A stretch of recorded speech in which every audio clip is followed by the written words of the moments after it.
Hello and welcome to another episode of Nutanix Weekly, XenTegra podcast with context. As all of our podcasts are, we try to bring real world into the things we talk about here. I'm joined again today with my co-pilot, Mr. Harvey Green, CEO of XenTegra Gov. Good Harvey, how are you? afternoon. I'm doing well. How are you? Doing good, doing good. We've also got our friends from Nutanix joining us, Mr. Jirah Cox. How are you? Hey everybody, thanks for having me. And Doing Mr. well, thank Ben you. How are y'all? Rogers. Good. And Ben, how are you doing today? I'm doing well, man. I'm looking at the barrel of a busy week, so I like being busy than bored. So I'm doing well today. Yeah, that is a better way to spend the time, isn't it? So Ben Rogers, our sales counterpart over at Nutanix Enterprise Focus, um, he's out there wheeling and dealing on a daily basis, right? Um, Trying to educate customers is the biggest thing. Man, lots of questions in the industry about directions right now, uncertainty with competitors.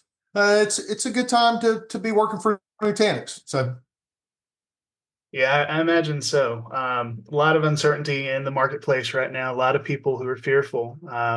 That's not exactly what we're here to talk about today. We're here to talk a little bit about some unified storage, object storage to be specific. We've got a great blog post for everybody today. It's called Nutanix Unified Storage, Ideal for High Performance AI and Modern Data Intensive Workloads. Um, so, I know as a consumer before coming to XenTegra, Object Store was one of those things where I struggled a little bit to understand use cases initially. So this is one that kind of helps us understand a few more new use cases. Object Store sometimes gets lumped in with backup, and people think of it as a great place for storing backups or archives.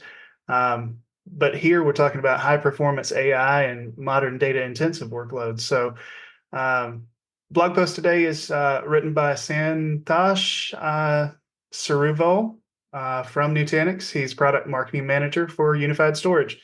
Um, so let's dig in, Jirah. I guess beginning of this blog post, it talks a little bit about an IDC research that IDC has done around object storage and the suitableness for certain data intensive workloads. Yeah, I mean, I like the way that the study is framed with it kind of meets people where they're at. Specifically, this calls out, of course, like cold data repositories, backups, archives, right? Like use cases that we are pretty accustomed to associating with like object storage targets. But it actually talks about, hey, but also what are the impacts here for stuff that's like actually quite data intensive, higher performance, right? Like really more like powering like line of business like type software and decision support software, which is kind of like not what most people think about commonly when they think about object storage, right? And maybe to help level set for the audience, right? There's an analogy that when we launched objects, we put in a lot of our like customer education decks around like what is this thing, what do I use it for, right? And to kind of walk through like that sort of hierarchy of storage, right? You've got like your block storage, right, where you just give something a disk and it formats it, and that's kind of more akin to like I just build a giant parking lot and I go park every car there myself, and I have to go remember where I put every car on the lot to go get it back. For more like your more like a data share platform, right? Like NFS, SMB, file shares, right? More like a parking garage, right? Like I tell all the blue SUVs, hey, look, all y'all should probably be on level 3, and there's some high level sorting there where I impose some kind of structure, but it's not rigidly enforced. And hopefully everyone's complying with where I tell them to put their stuff, but I can't really tell. With an object store, right, which is what's going to power our conversation today, there's more of a construct of like a valet or like a coat check, right? Like I give you the piece of thing I want you to store for me, my coat or my car. I get a claim check back, and when I come back to you with my claim check, I get my thing back. In the middle, I don't care where you put it, right? It might have been far away from me, might have been close to me, might have been on hot storage, cold storage. Don't care, don't know. When I ask for it back, I get it back, right? Within certain SLAs, and it's all governable, of course. And I can direct the data on the back end for where I want stuff to live. But that sort of intelligence built into the storage system lets it do a couple of neat things. The first one, why object storage got so popular, is of course hugely scalable, right? Like it's just vast file systems. Two, lots more opportunity for security, right? When we need stuff like a worm type pattern, right? Once read many.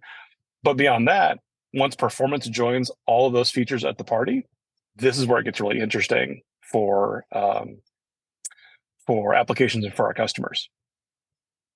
Yeah, it's striking to me that this is a very different type of storage. You talked about block and file shares, and the analogy to a parking lot and a parking garage, right? The other thing that strikes me as different is this is very cloud centric. You talk to it with an API interface, right? You're not using kind of a legacy protocol like we would with block or file, SCSI or SMB or CIFS or whatever we want to call it today. You're talking to a modern cloud type API. So this is a different animal, right? It's a great point. Yeah, born in the age of the internet, right? Not adapted to it, meant to be exposed and used over the open internet, right? Not requiring stuff like VPNs and other kind of protection like you would typically put behind a file system. Hopefully no one's putting block storage raw out on the internet. That'd be pretty interesting. But yeah, totally a very, very modern take on data storage and retrieval. Yeah. So Ben, I'm curious here from your perspective. I mean, as you're working with your enterprise customers, what sorts of workloads and things are they talking about that kind of align with object store that maybe people aren't even thinking about? Well, before I answer that, I first want to kind of, come back to one of the things Jirah said. He was talking about how NUS really does three things, and one of those things is objects. This is all part of the goodness of the Nutanix platform. When I talk to customers about Nutanix and they go, what differentiates you from your competitors? One of these things is we are very cloud-like from a platform itself, from the ground floor. And so for us to roll out, file services, block services, and now object services, that's just a continuation of that cloud foundation, that platform that we created. And one of the things that Jirah was talking about is our ability to scale. And how we scale the clusters today is the same way that we're going to scale the object store. It really doesn't change. So when I'm talking to customers, one of the things I really have to get in front of them really quick is that this does not change what you're doing today. This is actually an additional service, part of the platform that you have. And what customers end up doing is they breathe a sigh of relief because all the rules that go along with the Nutanix clusters, whether on-prem, in a data center, at edge, or in the cloud now, it's the same platform. And so when I'm talking to customers, really what I try to drive into them is that this is the platform that you've known and loved for a different time. This is just another set of services that go on that platform. What I am surprised as, is looking through this from a customer's eyes in my day of directing, IT shops, is now that we have the ability to start talking about object store when it comes to containers and giving that flexibility coming there. And that's where, that is a differentiator. Now we're able to use this API driven, I don't want to say cheap storage, but, non-expensive storage and start to make it, manage higher intense data loads. Yeah, it's a good point. I mean, most traditional storage we're talking about has some sort of a finite limit. You're either limited by your controllers, you're limited by your disk pool. There's some limit, and then you have to add another. This is a logical thing that expands infinitely, and particularly on a platform like Nutanix, you just add another node and you can scale out. But that's true for object store when you're talking about a hyperscaler or any other implementation as well. It goes to really large use cases, which I think is a huge benefit, particularly when you're talking imaging data sets or healthcare or places like that. Harvey, what about you from a gov perspective or from a SLED perspective? Are organizations starting to look at object store to solve some of their problems there? Yeah, definitely 100%. And having an option like this where where they can choose to be flexible and or get object storage on-prem and still have that be what they're using, and get some of those cloud characteristics is a big deal. There's a lot of regulations, lots of rules, things like that are still in place that prevent some of these entities from being able to just utilize cloud all the way through, or specify where it has to be in the cloud, or just add some complexity that they don't necessarily want to have and keep up with. And this is a very good option for them to choose and be able to have a lot more control over where the data lives. Yeah, I mean, Jirah, I'm really curious about some of the benefits. The blog post kind of goes on to talk about some of the benefits here for Nutanix Object Storage. Can you help walk us through some of those? Absolutely. We've hit on a key one here, right? Scale. So just like with virtually any other workload on Nutanix, that option's open to start small and then grow to the size required. With objects, that grow to size required can be truly massive, right? We're talking multiple petabytes. You can even have object namespaces that not only federate amongst each other, but each namespace can even consist of multiple Nutanix clusters, right? So I can bring dozens and dozens of nodes to bear, all within one object's S3 namespace, which is just absolutely, the technical term is ginormous. It gets really, really big real fast.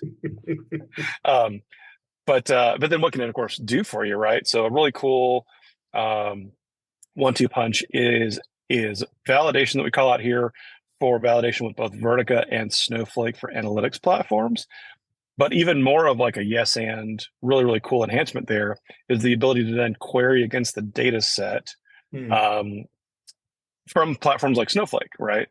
So that now I can do fun stuff like, let's carry through my coat check analogy.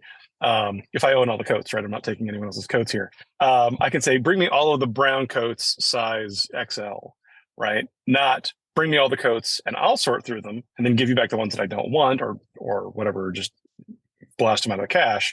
I don't need a fire hose of data back. I can get the exact data set back that I want, right? I can run a query for give me all the customers that we're tracking in these certain zip codes, right? And get back just the targeted data set that I'm looking for. That lets me get to an answer faster for the business, even faster, maybe even coming off of like colder tiers of storage, right? So that's pretty cool there.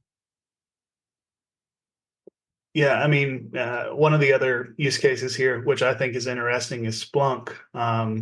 Do you have a lot of enterprise customers talking with you about Splunk at this point, Ben? Anybody kind of talking from that sort of solution or use case? I mean, the analytics make sense that Jirah mentioned for sure.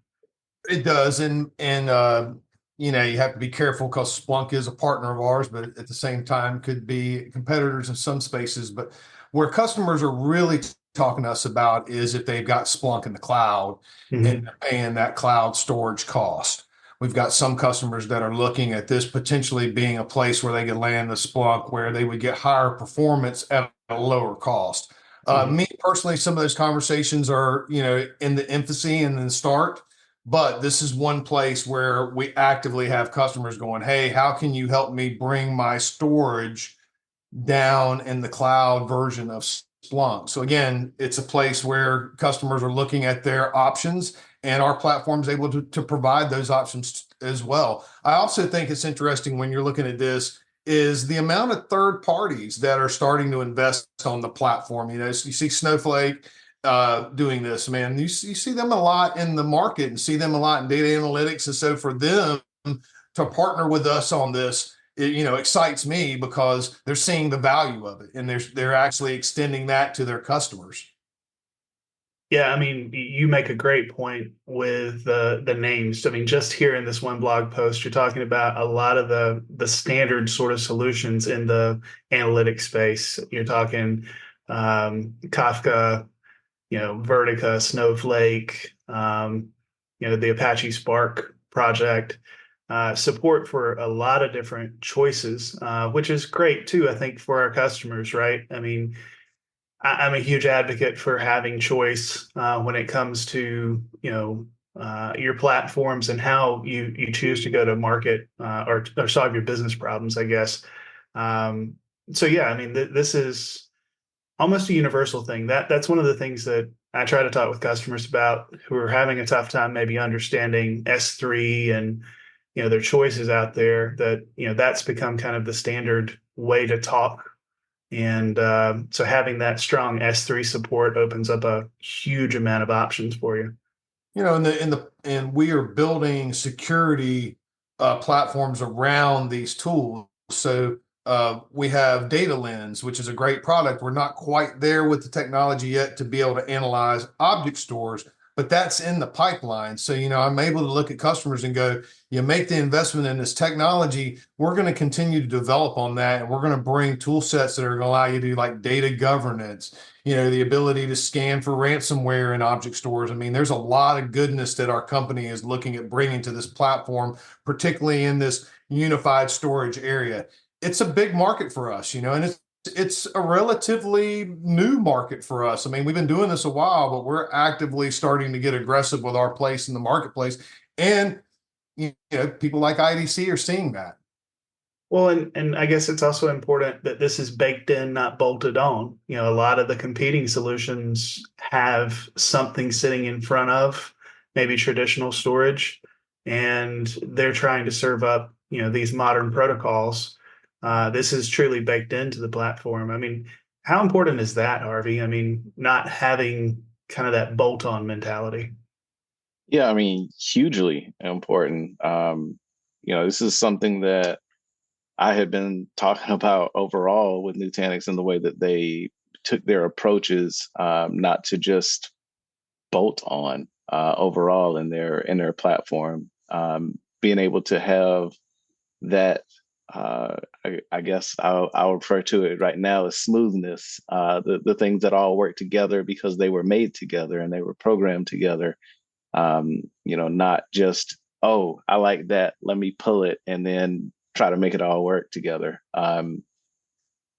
Being able to, yeah, yeah, being able to have something that is designed that way from the beginning makes a huge difference, and especially when you get down to being able to administer it or being able to use it as a user, having that consistency in thought process the whole way through makes a huge difference in the experience you get out of the other side.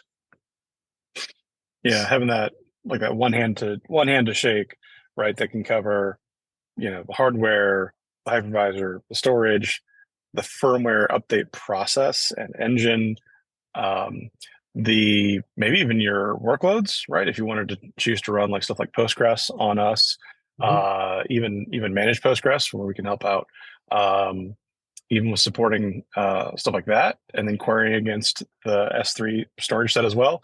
Like that's a pretty good single hand to shake for all that stuff. Like who's going to be in the trenches with you when you really need to solve a problem. Right. So, Jirah, I want to pick at the querying that you brought up around Snowflake. I mean, that to me potentially has so many huge advantages. I mean, we're not talking about a database, but there's a certain amount of metadata that goes along with things stored in Nutanix objects. Can you dig into that just a little bit more? Sure. I mean, spot on, right? Not a database, but helping solve for answers to query-like questions even faster, right? Can have implications on data governance, on application performance and responsiveness. For what can I even do with it, right? Even stuff like we've touched on Splunk here, right? And part of using Splunk the right way on our platform and helping customers get to the right sort of economic solution overall, it of course involves running, your tier 1 Splunk in high performance, in scale out fashion, for the right level of performance for like say days 1 through 30, but for days like 31 through like 365. Well, now I also want to have great performance, but it's all just a bunch of text, right? So if I can put the query to the platform the right way, even from like say spinning disk, even coming from very large clusters, very diverse data sets, I can still keep that responsiveness up and get to the answer I want to get to very, very fast. I'm not like doing queries via like carrier pigeon. Yeah. And that's an interesting thing because, in my mind, I think a lot of times of object stores having images, having data streams basically stored in them. But, with Splunk, it's going to be text. And so you have that benefit of being able to actually decipher that pretty easily, I would assume. Totally. And with objects, even one of the, in my opinion, undersung features is like fun stuff like dual presentation, where we can do like S3 based presentation as well as like NFS.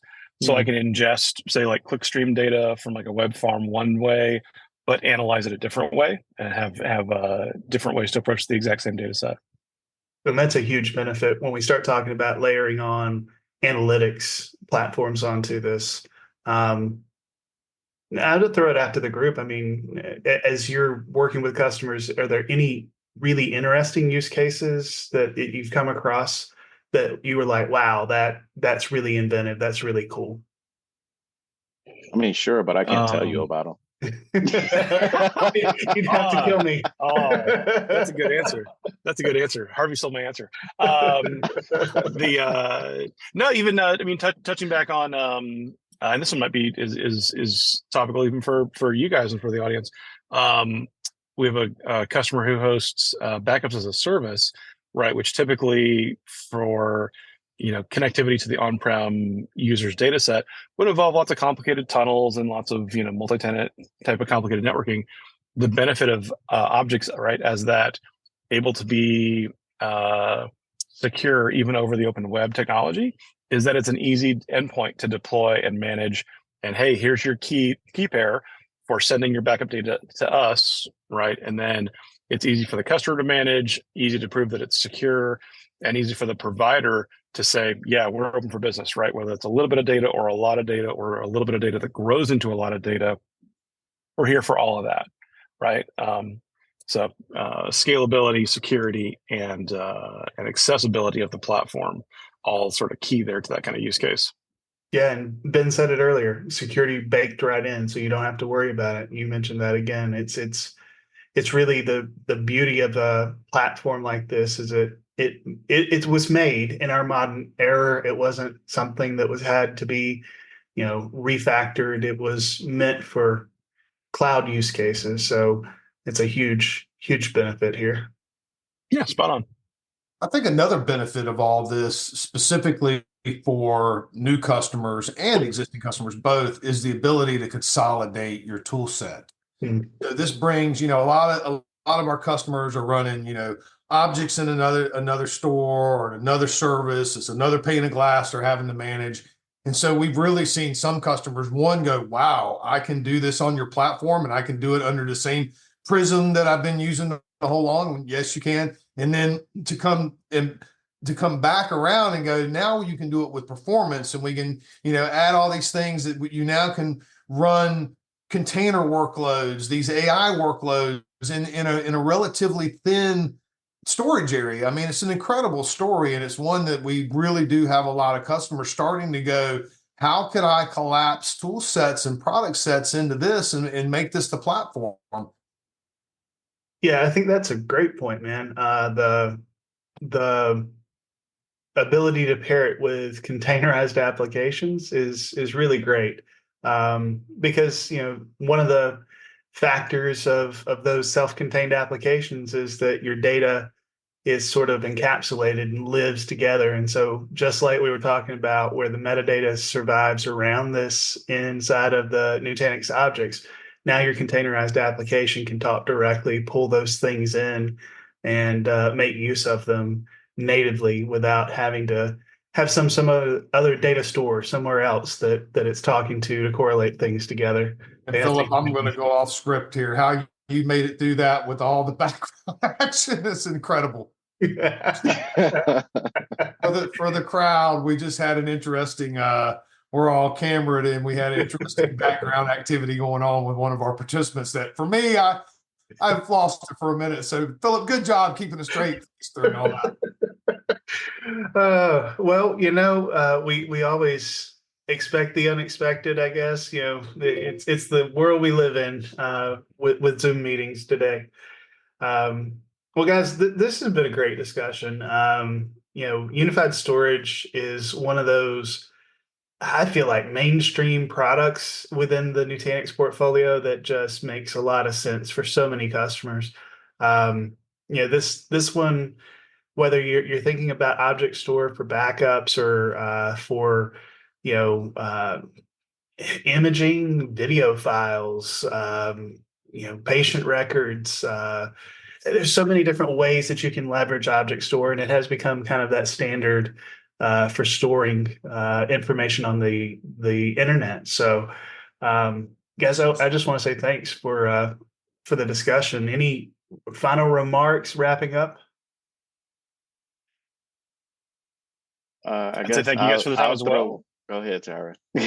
Oh, thank you guys for the time as well. And of course, as usual, right, with any cool feature you hear about, the easiest way to get hands-on is with Nutanix Test Drive.